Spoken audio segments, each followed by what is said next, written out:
Dans les années 80, évidemment, les thèmes précédents continuaient, et notamment la cosmologie étale. Laumon était arrivé à Orsay en 1976 comme assistant. En fait, il avait eu le choix entre un poste d'assistant ou un poste au CNRS, et après des hésitations, et comme il aimait enseigner, il avait choisi le poste d'assistant. Il retournera au CNRS ensuite en 1985 comme chargé. Et donc, il travaillait dans le prolongement de ce que Deligne avait fait dans Veille 2, et notamment sur les sommes d'exponentielles. Et notamment, on a eu la visite de Katz, que j'avais rencontré, bien sûr, à la fin des années 60, dans le séminaire SGA7.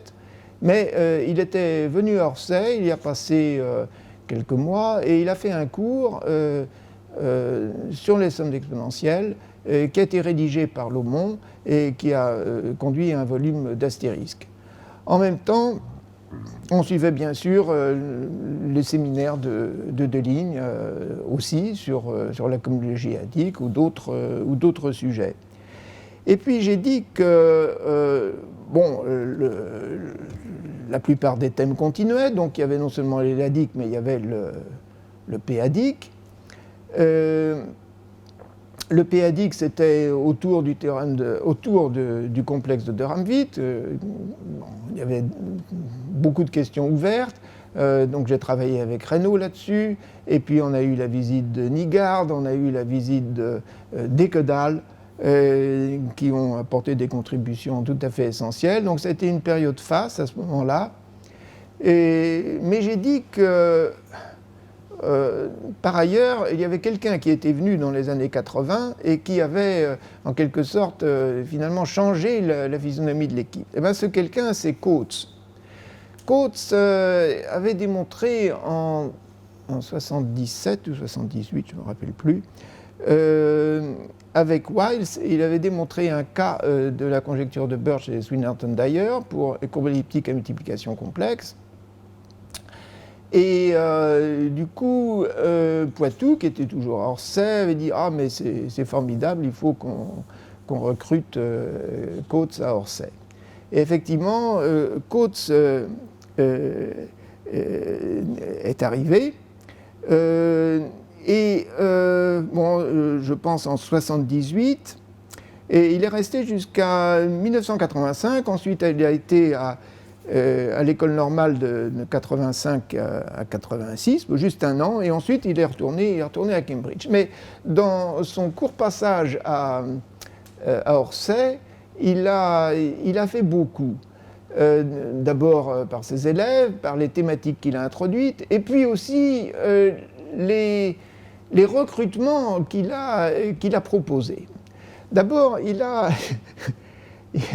il s'est débrouillé, je ne sais pas comment il a pu faire, pour qu'on obtienne une deuxième secrétaire pour notre équipe. Notre équipe s'appelait géométrie algébrique et arithmétique, et cette distinction que je trouvais périmée a été en fait utile parce qu'il a réussi à avoir une secrétaire pour la partie arithmétique, et notamment le séminaire de théorie des nombres de Paris, qui était le prolongement du séminaire de Lange Piso-Poitou. Donc, cette secrétaire, c'était Mme Le Brenet, qui a fait équipe donc, avec Mme Bonardel dans les années 80. Donc, on était en quelque sorte privilégiés, et on avait deux secrétaires pour notre équipe. C'était tout à fait extraordinaire. Mais c'est plutôt le recrutement du côté des thématiques qui a été franchement déterminant. Coates a su voir que, il y avait un domaine qui était extrêmement prometteur, qui se développait rapidement, c'était les formes automorphes, la théorie des formes automorphes. Et il s'est dit, mais il faut faire un recrutement de ce côté. Et c'est ainsi qu'on a recruté Guy Héniard et Laurent Clausel, je pense en 87-88. Alors, entre-temps, que devenait Laumon ? Eh bien, Laumon, qui travaillait avec moi en thèse, a finalement soutenu sa thèse en 1983 avec des résultats Tout d'abord, sur le problème que j'avais posé, les caractéristiques de l'air Poincaré de certains faisceaux ramifiés sur les surfaces, des résultats tout à fait extraordinaires, et puis des résultats très inattendus sur notamment comparaison de caractéristiques de l'air Poincaré sans support ou avec support. Donc une série de résultats, et aussi sur les sommes exponentielles. Bref, une thèse magnifique qu'il a soutenue en 1983. Mais ce n'était en quelque sorte que le début. Parce que en 82-83, Deligne, ou 81-82 je crois, Deligne avait fait un séminaire sur ce qu'on appelle les constantes des équations fonctionnelles des fonctions L, et il avait proposé une conjecture, on appelle la conjecture la formule du produit, qu'il avait réussi à démontrer dans certains cas assez particuliers, cas Lewis ou même peut-être modérément ramifiés. Et pour ça, il avait imaginé une construction qui devait, une vingtaine d'années plus tard, être utilisée avec profit, et cycle évanescent sur des bases de dimensions plus grandes que 1. Lomon y avait travaillé, on avait parlé d'ailleurs un congrès à Tokyo et Kyoto en 1982. Mais finalement, le cas général était inaccessible et on ne voyait pas du tout comment faire. Et tout d'un coup, je crois que c'est vers 85 ou 86, à l'occasion de la soutenance de thèse de Guy Héniard, c'était peut-être en fait plus tôt que ça, je ne me rappelle plus la soutenance de thèse, 84 peut-être. Lomon écoute la soutenance, ils étaient de la même promotion, et, si je me souviens bien. Et il y avait un deuxième sujet. À l'époque, dans les thèses d'État, il y avait le sujet principal, puis il y avait les questions posées par la faculté. Le deuxième sujet, c'était un sujet sur les travaux de Wheaton. Donc les inégalités de Wheaton et phase stationnaire. Alors, les inégalités de Morse vues par Wheaton. Et Lomon a réfléchi un moment, il s'est dit oui, mais on devrait pouvoir transposer ça en cohomologie éladique. Au lieu de la transformation de Fourier classique, on a cette transformation de Fourier que Deligne nous a expliquée en 80-81, transformation de Fourier éladique, on doit pouvoir faire quelque chose. Finalement, c'était une idée qui venait de loin, il a réussi à la mettre en œuvre, il a fait une phase stationnaire éladique, et finalement, utilisant ça, eh bien, il a démontré la formule du produit, la conjecture de Deligne, qui jouait un rôle essentiel pour les formes automorphes, ensuite dans le programme de Langlands. Et donc, on pouvait oublier complètement la théorie des cycles évanescents sur les bases de dimensions plus grandes que 1, c'était tout à fait autre chose. Et aussi, excusez du peu, il avait simplifié énormément la démonstration de Deligne de Veille 2, la forme donc raffinée, pour compléter pour des faisceaux que Deligne avait établi en 1975. Et donc il a remplacé la méthode d'Adamard de la Vallée-Poussin par des constructions utilisant la transformation de Fourier et la méthode de la phase stationnaire. Donc une démonstration beaucoup plus simple. Et donc voilà, c'était des résultats formidables. Alors du coup, Lomon s'est, à partir de ce moment-là, tourné, lui aussi, vers les applications de cette formule du produit aux formes automorphes, et donc vers les formes automorphes. Et donc, avec l'arrivée d'Héniard et Clauzel, ça fait un trio extrêmement puissant à Orsay dans ce domaine. Le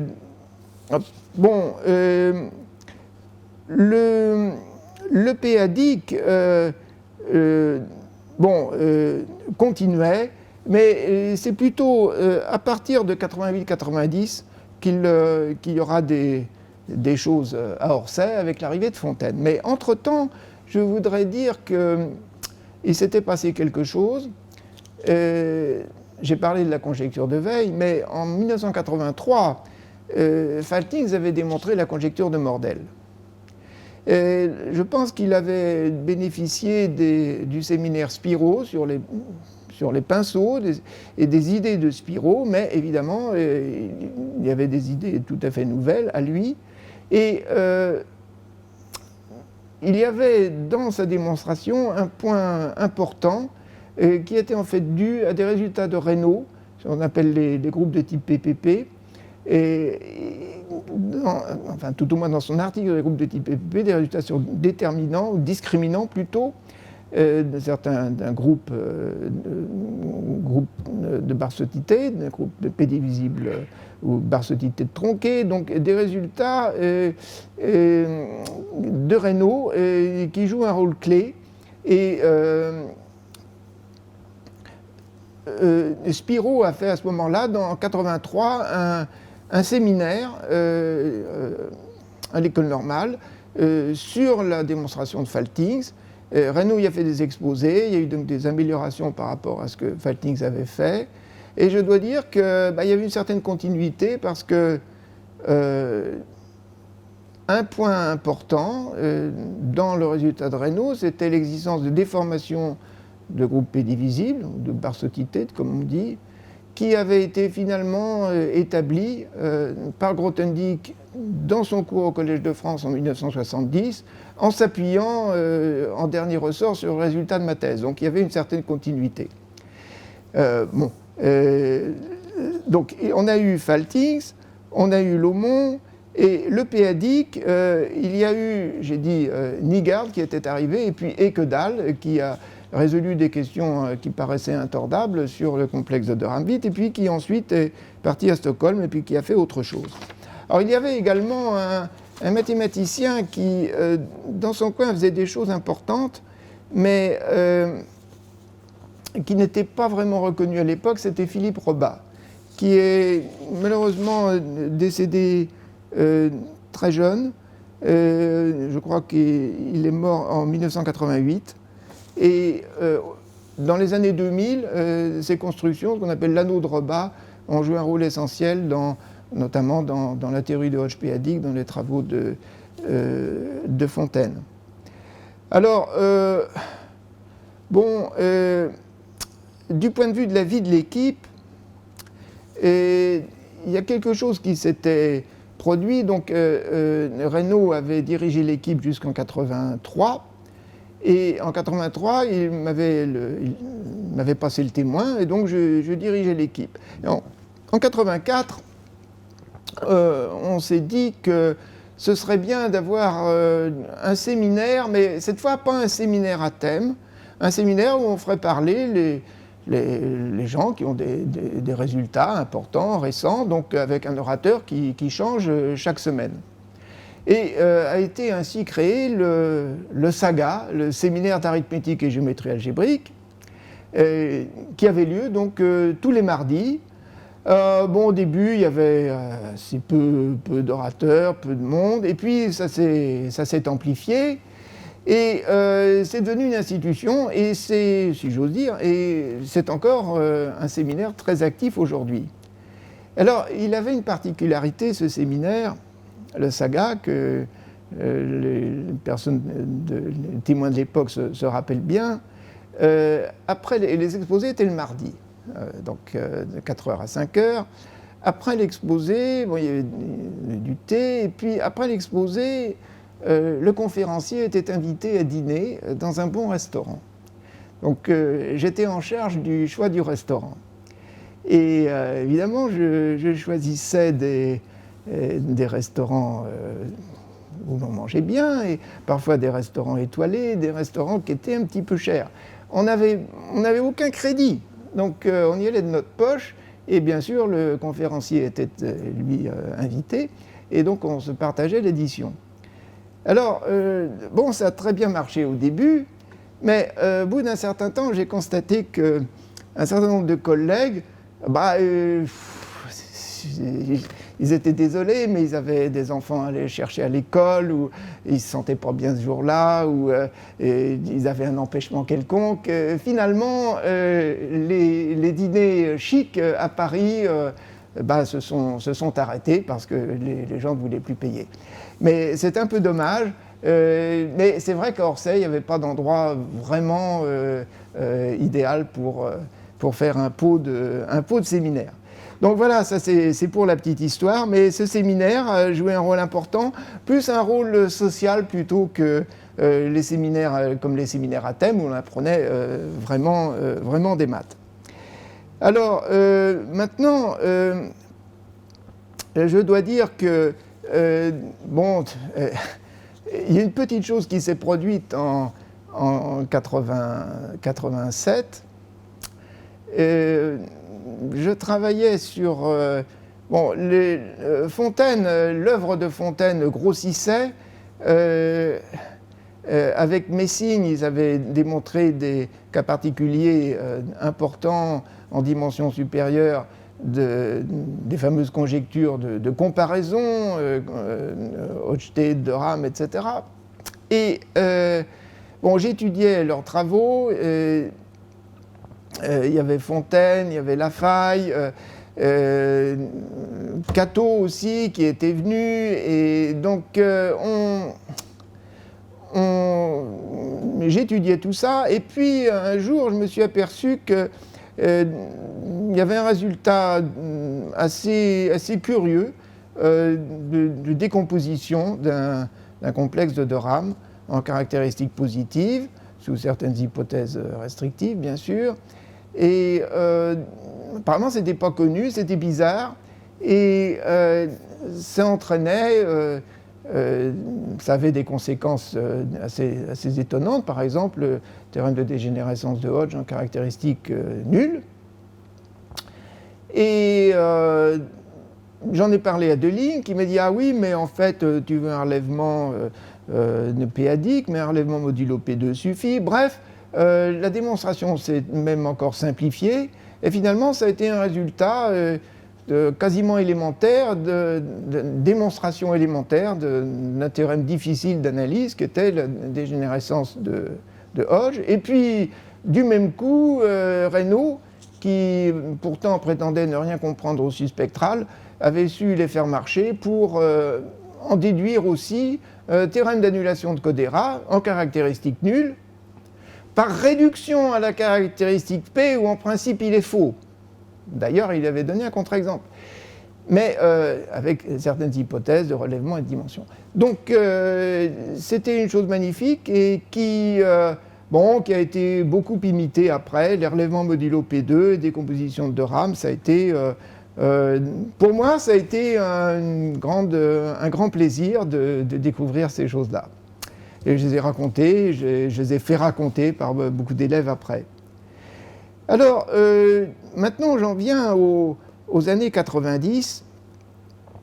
Je crois que, dans les années 80, il y avait aussi, bien sûr, j'ai parlé des recrutements d'Hénier et Clausel, et il y a eu aussi un recrutement qui a été très important, celui de Fouvry, en théorie analytique des nombres, qui a eu des élèves extrêmement brillants, comme Philippe Michel, qui est parti à Lausanne ensuite. Et dans les années 90, alors que s'est-il passé? Eh bien, on a eu d'abord la théorie de Hodge péadique, donc avec Fontaine. Fontaine a été recruté en 1988, a joué un rôle de plus en plus important. En 1988, Fontaine était donc arrivé à Orsay. Il y avait aussi Vintemberger, qui venait de Grenoble, comme Fontaine. Et Fontaine a eu l'idée d'organiser un séminaire à Bure sur la théorie de Hodge péadique, en 88-89. Le théorème de comparaison, il avait une conjecture avec Janssen, ça s'appelait la conjecture CST.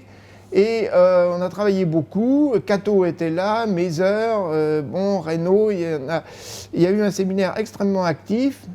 Et finalement, des progrès ont été faits. Et la conjecture CST, au moins dans certains cas, a été démontrée par Cato et aussi un autre mathématicien japonais, un jeune mathématicien japonais du nom de Yodo, qui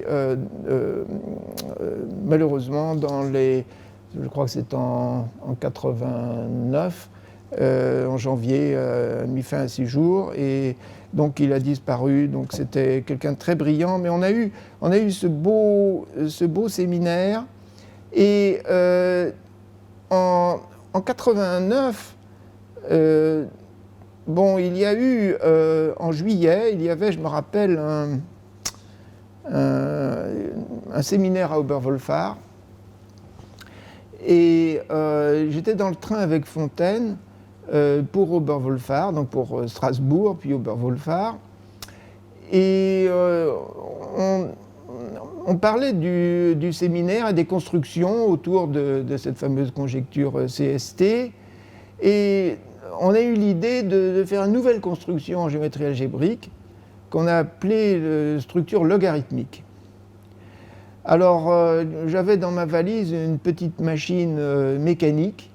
Arrivé au Oberwolfach, dans ma chambre, j'ai tapé 4-5 pages sur la géométrie logarithmique, et je les ai passées à Cato, qui était là, Kazuya Kato. Et 3 mois après, on avait 80 pages de Cato sur la géométrie logarithmique, donc qui se développait, et qui permettait bien sûr c'était un tout nouveau programme en géométrie. A-t-il donné tout ce qu'on espérait de lui? Je ne suis pas sûr, mais enfin c'était très intéressant, et bon, c'est encore aujourd'hui utilisé en liaison notamment géométrie qu'on appelle tropicale. Donc, il y a eu beaucoup d'applications, notamment dans les années 2000. Bon, la géométrie logarithmique a joué un rôle important. Elle est encore active aujourd'hui, mais peut-être un petit peu moins. Donc voilà ce qui s'est passé. Et alors, à partir de 90, bon, il y a eu des travaux de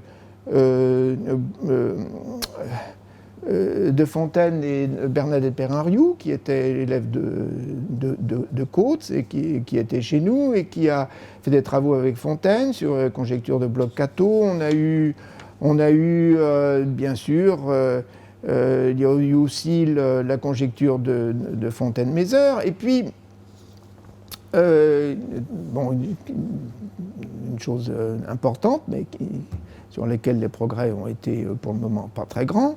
Mais il y a eu 2 grandes choses dans les années 90. D'abord, en 1993, c'était un peu un coup de tonnerre comme en 1973, donc 20 ans après. Wiles, à Cambridge, annonçait une démonstration de Fermat et de conjecture de Shimura-Taniyama-Wei. Donc le terrain avait quand même été préparé. Fermat avait été relié aux formes modulaires par l'intermédiaire, comme Reynaud l'a expliqué dans son entretien, par l'intermédiaire de ce qu'on appelle la courbe de Frey ou courbe de Helgwarch. Et Ribet avait montré que la conjecture de Shimura-Taniyama-Wei, la conjecture vraiment sérieuse, impliquait Fermat. Et donc Wiles annonçait avoir démontré la conjecture de Shimura-Taniyama-Wei, au moins pour suffisamment de cas de courbe elliptique, une courbe elliptique à réduction multiplicative. Et donc il l'énonçait. Malheureusement, bon, un trou a été trouvé dans la démonstration au mois d'août. Mais 2 ans après, Wiles, avec l'aide de Taylor, avait fini par combler le trou. Donc finalement, la conjecture a été démontrée. Donc le travail était préparé d'une part par la courbe de Frey et le travail de Ribet, mais aussi beaucoup par disons, les travaux de Serre sur les conjectures de modularité qui inspiraient la conjecture de Shimura-Taniyama-Wei. Et cette conjecture de modularité, un peu plus générale, sera finalement démontrée par Vincent Berger et Carré en 1987, je crois. Donc, en 2007, pardon, donc une dizaine d'années après. Alors maintenant, il y a un personnage, donc j'ai dit il y a 2 choses importantes. Donc il y avait bien sûr une chose extraordinaire, le Fermat, Shimura-Taniyama-Wei. Il y a eu autre chose. Donc, Laumont avait un élève. En réalité, cet élève, c'était Laurent Laforgue. Et Laurent Laforgue était venu me voir en 1990, ou 91, je ne sais plus. Il y avait eu un colloque à Brécourt, un colloque Taniguchi Symposium, qui se tenait en France pour une fois. Et Laforgue avait des résultats en géométrie d'Arakelov, mais il voulait faire autre chose. Et il m'avait demandé si j'aurais pas un sujet du côté de la formule de Lefschetz, la formule des traces. J'avais rédigé une démonstration quelques années avant. La formule de Lefschetz-Verdier. Bon, j'ai dit, bah non, je n'ai pas de sujet là, ça ne me paraît pas tellement intéressant, mais vous devriez aller demander un sujet à Laumont. Et Laumont lui a proposé des sujets dans la direction du programme de Langlands sur les corps de fonction. Et finalement, patiemment, Laforgue a progressé et a fini par résoudre le problème et donc construire la correspondance de Langlands pour GLN sur les corps de fonction, et il a eu la médaille Fields donc en 2002 à Pékin. Voilà donc l'autre chose importante. Les années 90 étaient aussi, du point de vue de la vie de l'équipe, les premiers contrats européens. Donc il y a des tout petits contrats avec une toute petite administration, contrat Procope avec Rapoport et Laumont et moi. Donc c'était un contrat de 2 ans, de tout petit budget. Entre Wuppertal et puis Orsay. Et puis après, il y a eu un contrat entre Cambridge, Angleterre, et puis nous, avec Richard Taylor, et qui s'appelait le contrat Alliance. Et puis après, ça s'est étoffé, c'est devenu de gigantesques contrats, et maintenant on a ces fameuses ERC qui ont beaucoup d'argent et beaucoup d'administration par derrière aussi. Et donc, je crois que je ne peux pas parler de tout ce qui s'est fait dans l'équipe dans les années 90. Il y a eu, bien sûr, Beauville a été extrêmement actif. Il y a eu Beauville et ses élèves, notamment Debar. Ensuite, dans les années 90, il a travaillé avec Laszlo sur la formule de Verlinde. Enfin, il y a eu beaucoup de résultats à ce moment-là. Spiro avait ses élèves aussi, Abbé, Sulmo, qui ont fait énormément de choses. Et puis en 98, on a eu l'arrivée de Jean-Benoît Bost, qui a apporté aussi de nouvelles choses dans notre équipe, notamment théorie de Rakelov, transcendance, etc. Période. Bon, voilà à peu près ce qui s'est passé dans les années 90. Et ensuite, on arrive dans les années 2000. Donc, les années 2000, ce sera je pense pour d'autres que moi d'en parler. J'ai déjà touché un mot de la médaille Fields de Laforgue, et puis un peu après, il y aura celle de Ngo, lui aussi un élève de Laumont. Il y a eu aussi, bien sûr, autour de Beauville, j'ai oublié de mentionner que Claire Voisin est restée quelques années chez nous, et Claire Voisin, on sait ce qu'elle a fait, elle est maintenant au Collège de France. Et donc, voilà. Donc, une histoire assez riche. J'ai certainement oublié énormément de choses. Beaucoup de noms ou de sujets n'ont pas été mentionnés. Oui, donc je voudrais juste pour terminer recenser quelques conjectures qui ont été démontrées par des membres de notre équipe. Il y a la conjecture de Langlands locale.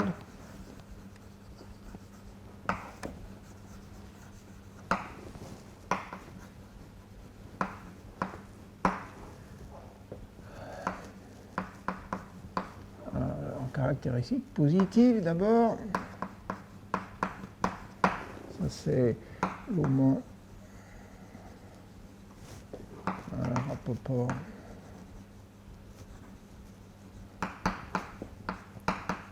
Stuhler en 1993. Il y a la conjecture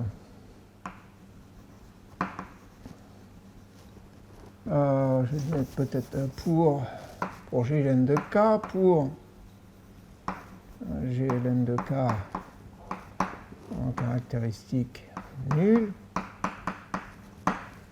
A été démontré par Egnard en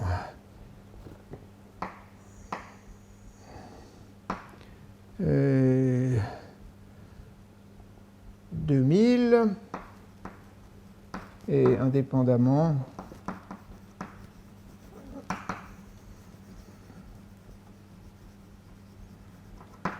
par Taylor et Harris.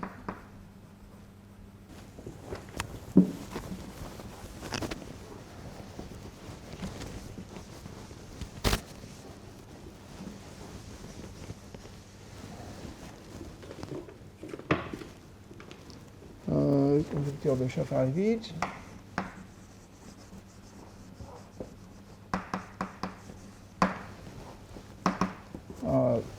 Qui dit qu'il n'y a pas de variété abélienne non triviale sur Z.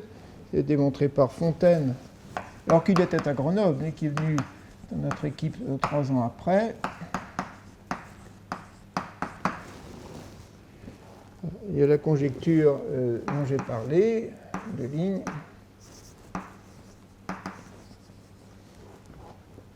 Formule du produit.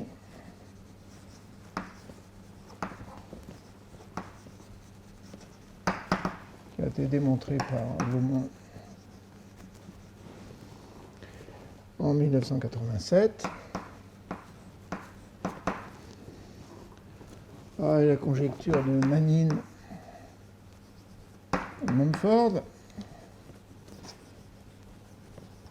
sur les variétés abéliennes et les points rationnels des variétés abéliennes dans des sous-variétés intègres, qui a été résolu par Raynaud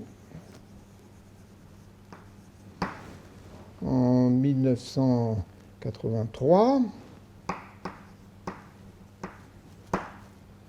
Donc, si on a sur un corps algébriquement clos caractéristique nulle une variété abélienne et une sous-variété intègre, tels que les points de la variété abélienne rationnelle soient denses dedans, alors cette sous-variété est en fait translatée d'une variété abélienne. C'est ça la conjecture de Manning-Mumford. Et Raynaud l'a démontré, c'est une conjecture en caractéristique nulle, l'a démontré par des méthodes p-adiques et des méthodes rigides analytiques, en fait, qui remontaient à ces travaux des années 70. Problème de Zariski.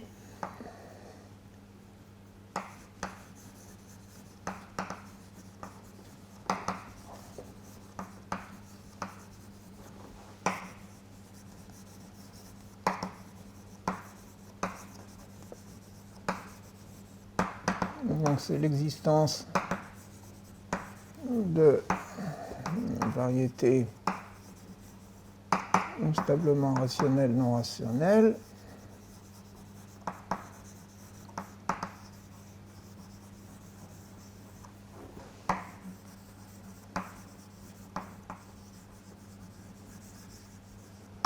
qui est due à Couliot-Hélène.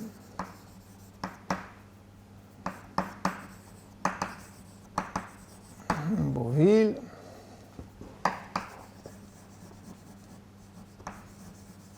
Swinnerton-Nayer.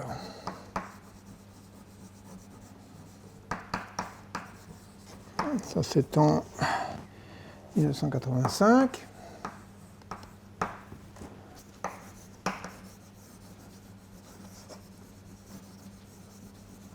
Sur le groupe fondamental de la droite affine en caractéristique P positive, tout groupe fini engendré par ces P silos et groupe fondamental, groupe de Galois d'un revêtement étal connexe.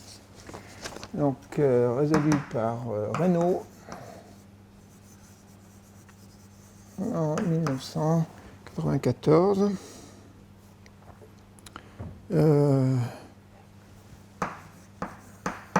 Utilisant aussi les méthodes de géométrie rigide. Et puis, il y a bien sûr les conjectures CST, CCRIS, C de Ram, CHT, conjecture de comparaison de Fontaine.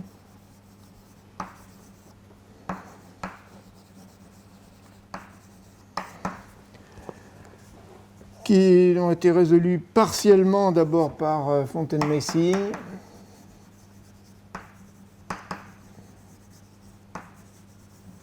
puis Cateau, et puis Faltings,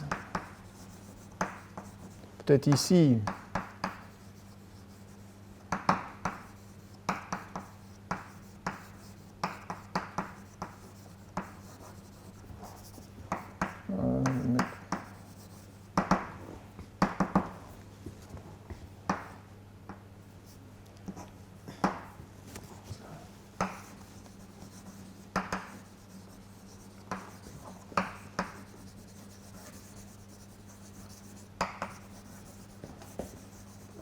Global pour GLNK, encore de fonction.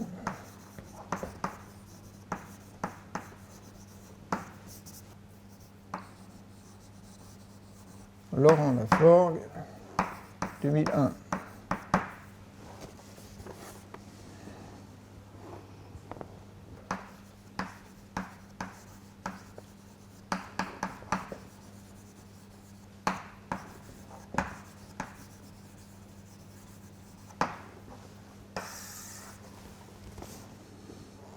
Pharmacologie étale.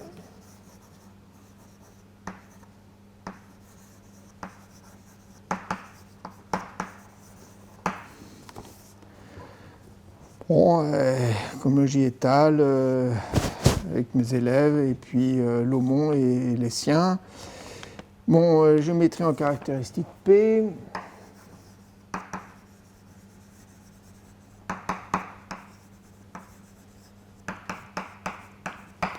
Avec Reynaud et ses élèves, Spiro, Marie-Bailly, Abbès, Ulmo, etc.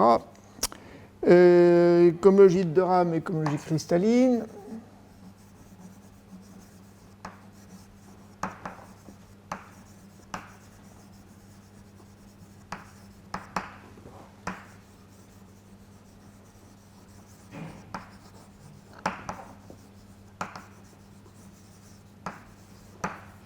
Il faut peut-être que j'efface maintenant. Oui. Donc c'est aussi Reynaud et moi et nos élèves, et puis bien sûr Fontaine et ses élèves. On va ajouter aussi la théorie de Hodge-Péadique.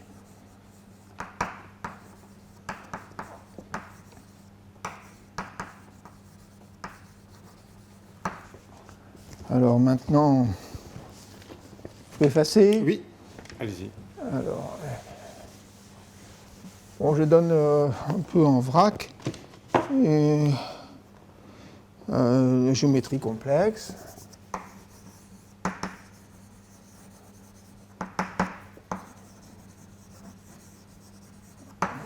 Géométrie complexe, bien sûr, avec Beauville, Clairvoisin, Debar, etc. Variété rationnelle.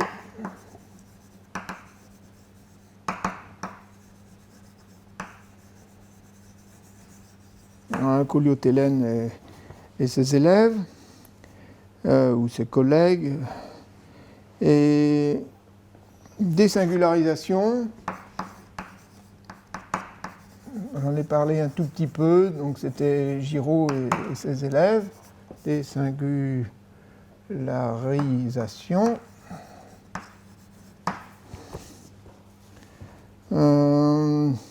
Et puis alors, un point naturellement très, très riche, forme automorphe, en programme de Langlands.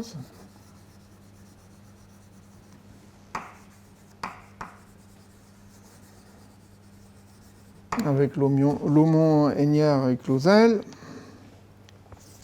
Peut-être effacer maintenant. Oui. Et puis, théorie analytique des nombres.